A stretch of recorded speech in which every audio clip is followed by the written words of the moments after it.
ব্যথা পায়ের তলা থেকে গোটা শরীরটা, এবং সবসময় যেন মেডিসিন ব্যবহার করতে হবে। এখন সাপ্লিমেন্টের জুন মাস থেকে জয়েন করেছি, জুন মাস থেকে চলছে এখন পর্যন্ত। এবং তো আজকে আমরা 2-3 জন মানুষের এটা শুনলাম, কিন্তু আমি আপনাকে বলছি বহু মানুষ আজকে সর্বশ্রীর এই ম্যাট্রেস ব্যবহার করে কিন্তু উপকৃত আছে। উড়িষ্যাতে প্রচুর মানুষ ব্যবহার করেন, অনেকে আমাকে ফোন করেন বিভিন্ন জায়গায়, অল ওভার ইন্ডিয়া জুড়ে এই ম্যাট্রেস কিন্তু একটা সত্যি সত্যি একটা জায়গা করতে পেরেছে, বিকজ এর মধ্যে, এই ম্যাট্রেসের মধ্যে যে ম্যাগনেটস গুলো আছে, প্রায় 80 থেকে 100টা ম্যাগনেটস এই ম্যাট্রেসের মধ্যে রয়েছে। আপনি এই বায়োম্যাগনেটিক ম্যাট্রেস এবং পিলো প্যাড, অর্থাৎ সিঙ্গেল এবং ডাবল দুটো বেডের জন্যই আছে। সিঙ্গেল বেডে আপনারা একটা সিঙ্গেল ম্যাট্রেস এবং একটা পিলো প্যাড, ডাবল বেডে একটা ম্যাট্রেস ডাবল বেড সাইজের এবং দুটো পিলো প্যাড পাবেন, ওকে। এবং সব মিলিয়ে 100 থেকে 120টা মতো ম্যাগনেটস ডাবল বেডে, সিঙ্গেল বেডে 80 থেকে 90টা মতো ম্যাগনেটস কিন্তু ওর মধ্যে রয়েছে। যখন আমরা ওর উপর ঘুমোচ্ছি, যখন আমরা ওই ম্যাগনেটিক ম্যাট্রেসের উপর ঘুমোচ্ছি, অর্থাৎ আমি ম্যাগনেটের কানেকশনে রয়েছি। এই যে ম্যাম বললেন প্রচন্ড ঘুম ভালো হচ্ছে, স্যার বললেন 15 মিনিটের মধ্যে ঘুম চলে আসছে, কেন? ব্যথা কমে যাচ্ছে, কেন? সায়েন্সটা কোথায়? কিচ্ছু না। যখনই আমি ম্যাগনেটের সংস্পর্শে আসছি, আমার শরীরে ব্লাড সার্কুলেশনটা প্রপার হয়ে যাচ্ছে। যখনই ব্লাড সার্কুলেশন প্রপার হয়ে যাচ্ছে, আমার ব্রেনে অক্সিজেন এবং নিউট্রিয়েন্ট তাড়াতাড়ি পৌঁছচ্ছে। এবং ব্লাড সার্কুলেশন প্রপার হয়ে যাওয়া মানেই যে হরমোনটা আমাদের ঘুমানোর জন্য দায়ী, মেলাটোনিন, সে ক্ষরণ হওয়া শুরু হচ্ছে, আমার ঘুম চলে আসছে। ব্যথা বেদনা বাড়ছে মানেই সেখানে ইনফ্লামেশন, অর্থাৎ ব্লাড সার্কুলেশন ঘটিত বিভিন্ন ধরনের প্রবলেম। আজকে ব্যথা বেদনা কমে যাচ্ছে যখনই আমার ব্লাড সার্কুলেশন ভালো হচ্ছে। তাহলে ম্যাট্রেসের প্রধান কাজ হচ্ছে আমার শরীরে ব্লাড সার্কুলেশনটাকে ভালো করা। বুঝতে পেরেছেন? ওকে, সো ব্লাড সার্কুলেশন ভালো হলে এই জিনিসগুলো পাবো। কারা আমরা ব্যবহার করতে পারবো না ম্যাট্রেস? কারা ব্যবহার করতে পারবে না? প্রথমত পেসমেকার যাদের রয়েছে, যারা পেসমেকার ব্যবহার করেন তাদের আমরা ম্যাট্রেস দেব না। যারা ইলেকট্রনিক ইনসুলিন পাম্প ব্যবহার করেন, যেটা লাগানো থাকে এখানে, তারা ব্যবহার করবে না। যাদের বিভিন্ন ধরনের পাত লাগানো রয়েছে বা স্ক্রু লাগানো রয়েছে, তাদেরকে আমরা বারণ করব শোয়ার জন্য, ঠিক আছে? প্রেগন্যান্ট উইমেন বা মানে যারা গর্ভবতী মহিলা, তাদেরকে আমরা বারণ করব। এবং কিছু কিছু সাবধানতা অবলম্বন করতে হবে এই ম্যাট্রেস ব্যবহার করার সময়। কিরকম?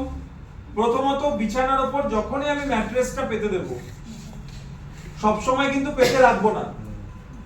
রাত্রিবেলা যখন ঘুমাবো বা দুপুরবেলাও যদি একটু রেস্টের প্রয়োজন হয়, আমরা ওপরে ওই বিছানার যে চাদর পাতা থাকে তার উপরে বা চাদরটা তুলে আমরা ম্যাট্রেসটাকে পাতবো। ম্যাট্রেস মানে একটা প্যাড, ম্যাট্রেস মানে এরকম মোটা গদি নয়, একটা বালাপোষ টাইপের, ঠিক আছে, একটা পাতলা কম্বল টাইপের, যার ভেতরে ম্যাগনেটস গুলো রয়েছে, ঠিক আছে।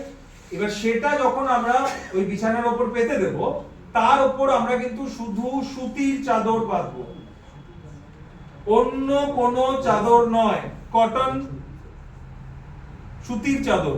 বুঝতে পেরেছেন? সুতির চাদর পাতবো, তার উপর আমরা ঘুমাবো। এবং প্রথম একটু অসুবিধা হতে পারে, যেমন ম্যাডাম বলছিলেন, কারণ বডি ওই ম্যাগনেটিক ফিল্ডের মধ্যে একটু তো অ্যাডজাস্ট করতে সময় লাগবে না। এইবার যখন আমি ওটা পাতলাম, আমি কিন্তু আমার মোবাইল ওখানে নিয়ে যাব না, ল্যাপটপ, মোবাইল, বিভিন্ন ধরনের ইলেকট্রনিক যে গ্যাজেট গুলো আছে বিছানার উপর আর রাখবো না। কেন? কি নষ্ট হবে? কিচ্ছু না, আপনার ওই গ্যাজেটটা নষ্ট হবে। আপনি যদি মোবাইলটা ওখানে নিয়ে যান, আপনার মোবাইলটা নষ্ট হবে।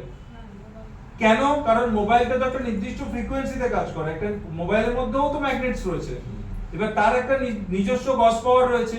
এবার ওখানে যদি 100টা ম্যাগনেট থাকে, 100টা ম্যাগনেট ওর মধ্যে, আর 100 × 5000, এক একটা ম্যাগনেটের গজ পাওয়ার যদি 5000 করে হয়, আপনি বুঝতে পারছেন ওই জায়গাটুকুর মধ্যে কত গজ পাওয়ার রয়েছে।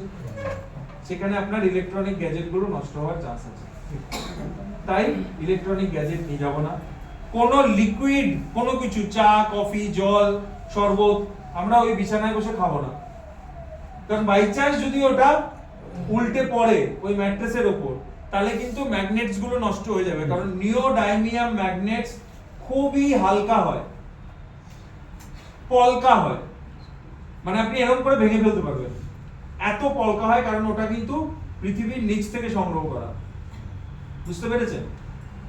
তাই ওর ওপর কোনো কিছু জল টল ফেলা যাবে না, লিকুইড কোনো কিছু ফেলা যাবে না, ধোয়া পরিষ্কার করার কোনো ব্যাপার নেই, এটাকে পরিষ্কার করার বা ধোয়ার কোনো ব্যাপার নেই, বুঝতে পেরেছেন? যদি দেখা যায় যে 1 বছর 2 বছর ব্যবহার করার পর একটু ময়লা হচ্ছে বা ধুলো জমছে, আমরা ভ্যাকুয়াম ক্লিনার ইউজ করতে পারি, করে উপর থেকে ময়লাগুলো টানতে পারি, এছাড়া ওটাকে পরিষ্কার করার কিন্তু কোনো পদ্ধতি নেই।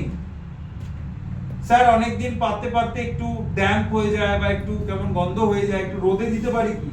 ডাইরেক্ট রোদে দেব না, ছায়াযুক্ত জায়গায় দেব, হাওয়ায় দেব, বাট যেখানে ছায়া আছে, ডাইরেক্ট রোদে কিন্তু আমরা ওটাকে দেব না। এই জিনিসগুলো কিন্তু আমাকে ম্যাট্রেসের বিষয় পালন করতে হবে, বুঝতে পেরেছেন? ম্যাট্রেস বললাম, বা আমি পরে ব্রেসলেটটা নিয়েও বলবো, আমি একটা জিনিস আপনাদেরকে বলে দিই,